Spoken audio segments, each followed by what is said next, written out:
നമസ്കാരം. തെരുവുനായ ശല്യത്തിനെതിരെ ചിതറ ഗ്രാമപഞ്ചായത്ത് ഓഫീസിലേക്ക് SDPI പഞ്ചായത്ത് കമ്മിറ്റിയുടെ ആഭിമുഖ്യത്തിൽ പ്രതിഷേധ മാർച്ച് സംഘടിപ്പിച്ചു. SDPI ചടയമംഗലം നിയോജക മണ്ഡലം സെക്രട്ടറി ജവാദ് കാനൂർ മാർച്ച് ഉദ്ഘാടനം ചെയ്തു. Chithara panchayat committee president Noushad Muthayil, secretary Anas, മണ്ഡലം കമ്മിറ്റി സെക്രട്ടറി നജീം മുക്കുന്നം, ഷമീർ എന്നിവർ സംസാരിച്ചു. പരിപാടിക്ക് കമ്മിറ്റി അംഗങ്ങളായ അനസ്, സമദ്, ഷാനവാസ്, സക്കീർ എന്നിവർ നേതൃത്വം നൽകി.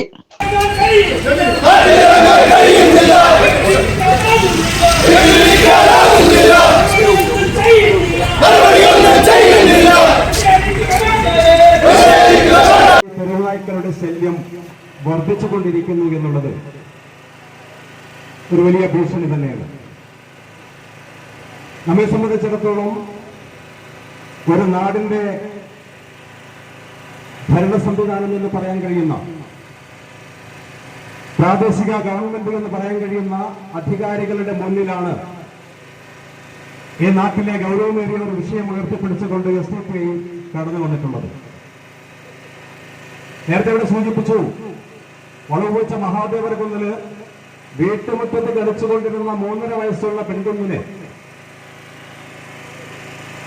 തെരുവുനായ്ക്കൾ മൃഗീയമായി ആക്രമിച്ച്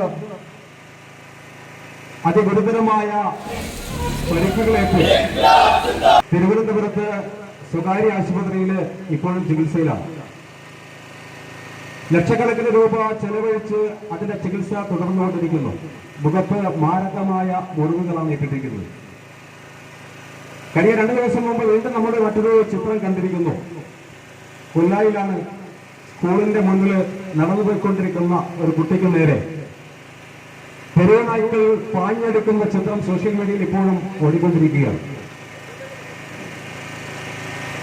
നേരത്തെ ഇവിടെ സൂചിപ്പിച്ചല്ലോ, ഈ ഒരു മാർച്ച് കടന്നു വരുമ്പോ സുഗമമായി അതിന് ആ ഒരു യാത്രക്ക് തടസ്സം സൃഷ്ടിച്ചുകൊണ്ട് തെരുവുനായ്ക്കൾ ആക്രമണം നടത്തുന്ന, അല്ലെങ്കിൽ ഈ ഒരു പ്രതിഷേധ മാർച്ചിനെ പോലും തടസ്സപ്പെടുത്തുന്ന തരത്തില് തെരുവുനായ്ക്കള് ഇവിടെ അലഞ്ഞ് തിരിഞ്ഞു നടക്കുകയാണ്. പൊതുജനങ്ങൾക്ക് ഒന്നടങ്കം, അത് കക്ഷിരാഷ്ട്രീയ ജാതി മത ഭേദമന്യേ ആപാലവൃത്തം ജനങ്ങൾക്കും ഭീഷണിയായി മാറിക്കൊണ്ടിരിക്കുന്ന ഈ തെരുവുനായ ശല്യം എന്നുള്ള ഒരു വിപത്തിനെ പ്രാദേശിക ഗവൺമെന്റ് വിശേഷിപ്പിക്കപ്പെടുന്ന നമ്മുടെ അധികാരികൾ, പഞ്ചായത്ത് അധികാരികൾ അടിയന്തരമായി ഗൗരവ സ്വഭാവത്തോടു കൂടി ആ ഒരു വിഷയത്തെ സമീപിക്കുകയും ആ ഒരു ശല്യത്തെ എന്നേക്കുമായി ഉന്മൂലനം ചെയ്യുകയും ചെയ്യുന്നതിന് വേണ്ടിയുള്ള പദ്ധതികൾ ആവിഷ്കരിക്കണമെന്നാണ് ഇത്തരണത്തിൽ നമുക്ക് ഓർമ്മപ്പെടുത്തുവാനുള്ളത്.